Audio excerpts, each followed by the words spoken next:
Hello, what's up guys? So welcome back to Hackinglk. ඉතින් ඔන්න ගොඩ කාලයකට පස්සේ අපි අපව complete web development series එකේ ඊළඟ වීඩියෝ ටික ගැන කතා කරන්න ආවා. ඇත්තටම මාස 6ක වගේ කාලයක් අලුතින් වීඩියෝ එකක් අප්ලෝඩ් කරන්නත් බැරි වුණා. මොකද ඒකට හේතු උනේ ගොඩක් වැඩවලට හිරලා හිට පහුගිය කාලේ ඒවත් එක්ක YouTube එකේ content හදන්න වෙලාව වෙන් කරගන්න පොඩි අපහසුතාවයක් තිබුණා.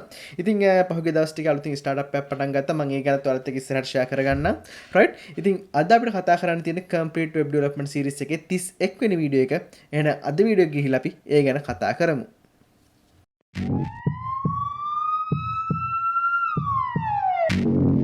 right ඉතින් අපි කලින් වීඩියෝ එකේ කතා කරේ variables ගැන. මම හිතනවා ඒ ගැන මතක ඇති කියලා. ඉතින් variable වලම type එකක් තමයි array එකක් කියලා කියන්නේ. right ඉතින් ඔයාලට මතක ඇති variable එකේදී මම කිව්වා x සමානයි 10යි. මේක තමයි variable එකක් කියලා ගත්තේ. ඒ කියන්නේ x වලට අපි අගයක් ආදේශ කරනවා. ඒ වගේම මේක ඕනෙම තැනක අපි use කරන්න පුළුවන්කමක් තියෙනවා. අන්න ඒ වගේ දෙයකට තමයි අපි variable එකක් කියලා කිව්වේ. ඉතින් ඔයාලා ගැන දැන් හොඳටම දන්නවා. right එහෙනම් අපි අද array එකක් කියන්නේ මොකද්ද වගේම array එක use වෙන්නේ කොහොමද කියන එක ගැන කතා කරමු. right array එකක් හදාගන්න මම මුලින්ම මෙතන type කරනවා var කියලා. මොකද ඒකට හේතුව තමයි array එකක් කියන්නේ variable වලම type එකක්. ඒ වගේම මේ හදන්න යන array එකට මම නමක් දෙනවා food කියලා. මම මෙතන නම දෙනවා.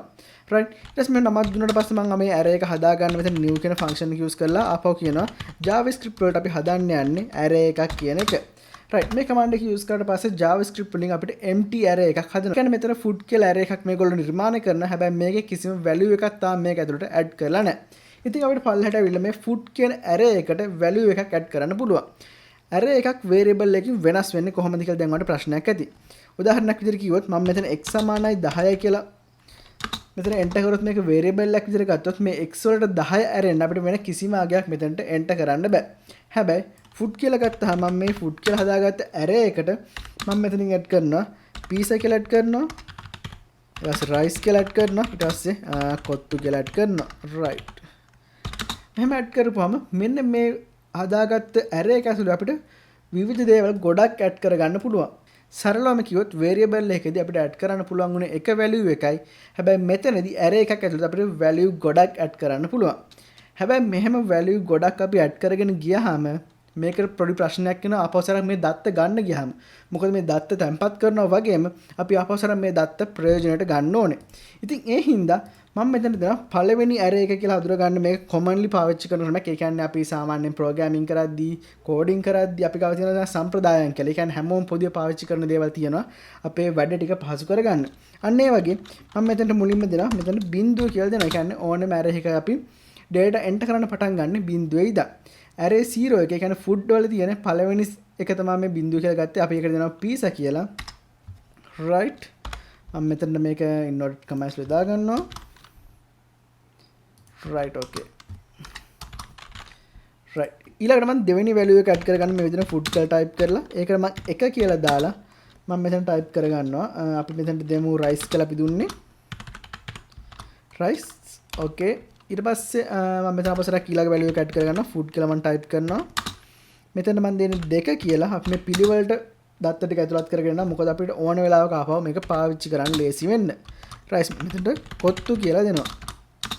okay right හරි දැන් අපි අපේ මෙතන හදාගත්ත array එකට food කියන array එකට දත්ත ඇතුළත් කරලා තින්නේ pizza rice කොත්තු කියන එක. right අපි මේ විදිහට array එකට ඇතුළත් කරගත්ත දත්ත කොහොමද පාවිච්චි කරන්න කියලා බලමු. ඉතින් variable එකයි array එකයි තියෙන තවත් ප්‍රධාන වෙනසක් තමයි අපි variable එක දත්තයක් පාවිච්චි කරනවා. ඒක සම්පූර්ණයෙන් පාවිච්චි කරන්න ඕනේ. ඒ කියන්නේ අපි x සමානයි 10 කියලා variable එකක් අපි හැදුවා නම් x එක අපි alert කරන්න කිව්වම මේකක් තියෙන 10 ගේ මෙයා සම්පූර්ණයෙන් මේක පෙන්නනවා. හැබැයි array එකදී මේ වගේ අපි දත්ත ගොඩක් ඇතුළත් කරලා තියෙන හින්දා අපිට specific වෙච්ච ඕනම දත්තයක් විතරක් එළියට අරගෙන පෙන්වන්න පුළුවන්. හරි අපි ඒක කරලා බලමු. මම මෙතන type කරන alert කියලා. ඊට පස්සේ මම මෙතන අපි හදාගත්ත array එකේ නම දෙනවා. අපිට alert කරන්න ඕනේ array එකේ නම දෙනවා. මම මෙතන food කියලා type කරනවා. type කළා මම මෙතන දෙනවා 2 ඉලක්කම. මොකද මට කොත්තු කියන එක තමයි මෙතනදී alert කරලා පෙන්වන්න ඕනේ. right okay අපි බලමු මේක save කරා. මෙතනින් run කරලා බලමු. ප්‍රශ්නයක් තියෙනවා.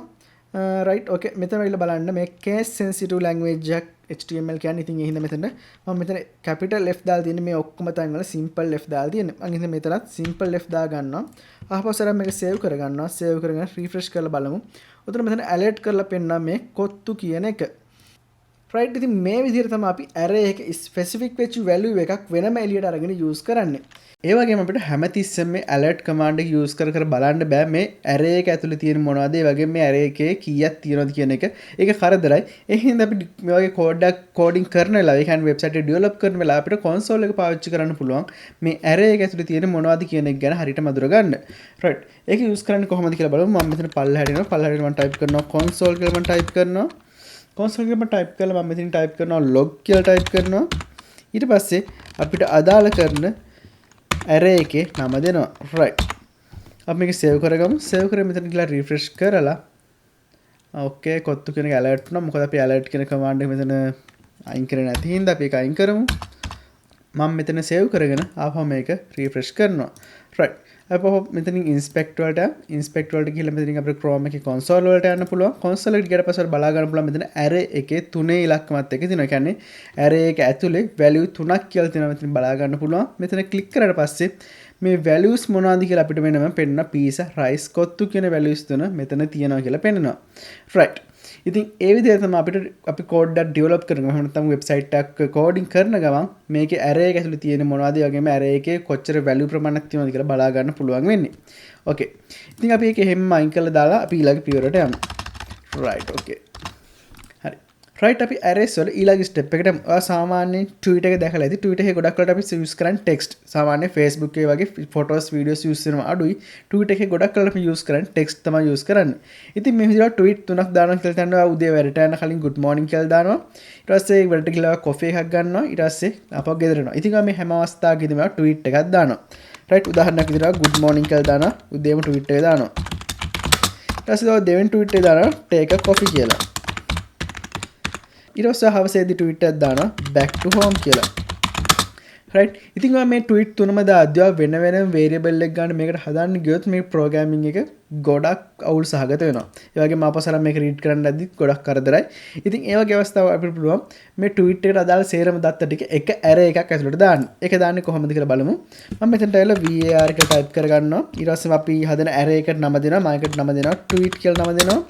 right. ඊට පස්සේ මම සමාන කිරීම දාලා මේක ඇතුළට අපේ tweet ටික ඔක්කොම ටික enter කරගන්නවා. right. මම good morning කියලා දාගන්න inverted comma ඇතුලේ.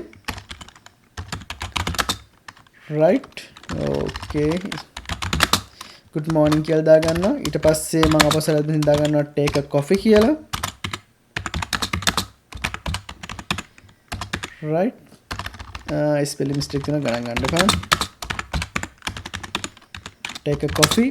right. ඊට පස්සේ මම ඉట్లా දාගන්නවා back to home කියලා. okay. right. අපි array එක හදාගත්තා. අපි array එකට දත්ත ටික එකම line එකකින් enter කරගත්තා. හැබැයි අපි කලින් සැරේ අපේ දත්ත enter කරේ වෙන වෙනම lines වලින්. මෙතන එකම line එකේදී අපි enter කරගත්තා. right. දැන් බලමු මේක හරියටම enter වුණාද කියලා. මම ඒකට පල්ලෙහාට ඇවිල්ලා අපේ Chrome එකේ තියෙන console එක පාවිච්චි කරන්න console කියලා type කරනවා. dot අතුරක් තියලා log කියලා type කරනවා. ඊට පස්සේ අපිට අදාළ array එකේ නම type කරනවා. මෙතන tweet කියලා මේ type කරලා මේක වහ ගන්නවා. right. ඊට පස්සේ save කරගන්නවා. save කරලා මෙතන refresh කරලා බලමු. refresh කරලා පස්සේ බලා ගන්න පුළුවන් Chrome එකේ console එකේ අපි මේ array එක ඇතුළට enter කරපු දත්ත ටික බලා ගන්න පුළුවන්. good morning, take a coffee වගේම back to home කියන tweet ටික තියෙනවා. right. ඒ වගේම මම හිතන්නේ දැන් ඔයා මේ tweet එක දැම්මට පස්සේ දැන් මේ array එක හැදිලානේ තියෙන්නේ. ඊට පස්සේ ඔයා රායට නිදා ගන්නදීත් good night කියලා tweet එකක් දානවා. ඉතින් මේ tweet එක කොහොමද කලින් තියෙන array එකට enter කරන්නේ කියලා දැන් බලමු. ඉතින් මම මෙතන type කරනවා tweet කියලා type කරනවා. ඒ තමයි අපේ මෙතන array එකේ නම. මේ tweet කියන එක මම type කරනවා. ඊට පස්සේ dot එක තියෙනවා push කියලා type කරනවා. ඊට පස්සේ අපිට ඕනේ tweet එක enter කරනවා. ඊට පස්සේ මෙයා good night කියලා තමයි රායට කියන්නේ. මම good night කියලා type කරනවා. right. good night කියලා type කරා මේක save කරගත්තා. save කරගෙන ආපස්සට මේක අපි refresh කරලා බලමු මේ tweet එක කොතනටද add වෙලා තියෙන්නේ කියන එක. right. refresh කරලා ආපස්සට මම මේක right මම මේක save කරගන්නවා. right. මෙතන බලන්න අවසානයේ good night කියලා add වෙලා තියෙනවා. මෙන්න මෙතන මේ tweet කියන එක ඇතුළටම. ඉතින් මෙතනදී ඔයාලට පැහැදිලි අපි අලුතින් tweet එකක් add කරද්දි මේ කලින් තියෙන array එකේම අවසානයේ තමයි මේක add වෙලා තියෙන්නේ. right. ඉතින් මේ වගේම ඔයාලට ඕනනම් පුළුවන් ඔයා උදේ දැම්ම take a coffee කියන tweet එක delete කරන්න හිතනවා. ඉතින් මේ වගේ tweet එක delete කරන්න කොහොමද කියලා බලමු. ඒක කරනවා මෙතන පල්ලෙහාට එනවා. ඒකට මම type කරනවා tweet කියලා මම type කරනවා. මොකද අපේ array එකේ නම එක. ඊට පස්සේ මෙතන type කරනවා splice කියලා මම type කරනවා splice right ඊට පස්සේ මෙතනින් වරහන දාගෙන මම දානවා මට පළවෙනි array එකෙන් තමයි පටන් ගන්න ඕනේ දන්නවා මෙතනදී බිඳුව මේක value එක අපි මෙතන සාමාන්‍ය මම ඔයාලට කලින් කීවා අපි සම්ප්‍රදායික විදිහට යූස් කරන්නේ මුල්ම එක බිඳුව මේක 1 මේක 2 ඉතින් මට මේ take a coffee කියන එක තමයි delete කරන්න ඕනේ එහෙනම් මම පටන් ගන්න ඕනේ පළවෙනි එකෙන් ඔයා මෙතන good morning කියන delete කරන්න ඕන නම් ඔයා මෙතනට දාන්න බිඳුවේ value එක right අපි වැඩේ කරමු ඔයාලට ගොඩක් පැහැදිලියි එතකොට right ඊට පස්සේ මෙතන පළවෙනි එකෙන් පටන් අරගෙන මට එක array එකක තියෙන එක value එකක් තමයි delete කරන්න ඕනේ මම ඉතින් එකටත් එක කියලා දා ගන්නවා දාලා මේක වරහන වහ ගන්නවා වහගෙන අපි save කරලා ආපස්සට refresh කරලා බලමු right දැන් බලන්න මෙතන තියෙනවා good morning back to home good night කියලා තියෙනවා හැබැයි මෙතන තියෙන take a coffee කියන එක අයින් වෙලා තියෙනවා ඉතින් ගොඩක් ලේසි බලන්න මෙතන push කියන එක පාවිච්චි කරලා පස්සේ අපි අගට මේක tweet එක add කරගත්තා ඒ වගේම මෙතන අපි කලින් දැම්ම take a coffee කියන tweet එක delete කරන්න හිතුවා ගෙදර ගියාට පස්සේ right ඉතින් ඒ වගේ වෙලාවට delete කරලා පස්සේ මෙන්න මේ විදිහට අපි මේ array එක ඇතුලේ තිබ්බ අදාළ specific වෙච්ච value එක delete කරලා දැම්මා right ගොඩක් ලේසි හරි ඒ වගේ මම හිතන්න ඔයාලට මෙතන පළවෙනි value එකෙන් පටන් අරගෙන value දෙකක් ඉස්සරහට delete කරන්න ඕනේ. අපි මෙතන කරේ පළවෙනි value එකෙන් පටන් අරගෙන value එකයි delete කරේ. ඒ වගේම මට හිතෙනවා මෙතන take a coffee එහෙනම් මේ පළවෙනි value එකෙන් පටන් අරගෙන මේ value එකයි දෙකම delete කරන්න ඕනේ කියලා. එහෙනම් ඔයාලට කරන්න තියෙන්නේ මෙතන දෙකේ ඉලක්කම දාන්න. right ඒක save කරලා ආපහු මෙතන run කරලා බලමු. right බලන්න මෙතන තියෙන්නේ good morning good night කියන එක විතරයි තියෙන්නේ. මෙන්න මේක තියෙන good morning තියෙනවා අපි හතරෙන් ඇටි කර good night එක තියෙනවා මෙතන තියෙන value දෙකම අයින් වෙලා තියෙන්නේ පළවෙනි එකෙන් පටන් අරගෙන එතනින් එහාට තියෙන දෙකක්ම අයින් කරලා තියෙන්නේ මෙන්න මේකයි මෙන්න මේ value එකයි මෙතනදී අයින් වෙලා තියෙන්නේ right ඉතින් ඊට පස්සේ බලමු කොහොමද මෙතනට අලුතින් එකක් add කරන්නේ එහෙම නැත්නම් මේ මැදට add කරන්නේ මොකද අපි මේ push command එක පාවිච්චි කරලා පස්සේ ඒක add උනේ අපේ array එකේ අවසානටම ඉතින් බලමු මේ array එකේ කොහොමද value එකක් මැදට add කරන්නේ කියලා හිතන්න ආට good morning කියන තැනටයි take a coffee කියන තැනටයි මැද්දට ඔයාලට මොකක් හරි ඇඩ් කරන්න ඕනේ කියලා. ඉතින් අපි දාමු take a bus කියලා. right okay. මෙතන take a දෙහක් තියෙනවා. දැන් තමයි drive car කියලා දාමු. right. මම මෙතනට පළවෙනි value එකෙන් පටන් ගන්න පළවෙනි value එකට තමයි මේක ඇඩ් වෙන්න ඕනේ. right. ඊට පස්සේ කිසිම එකක් delete කරන්නේ නැහැ පළවෙනි value එකට එනේ වගේ. right. ඊට පස්සේ මම මෙතන type කරනවා drive car කියලා.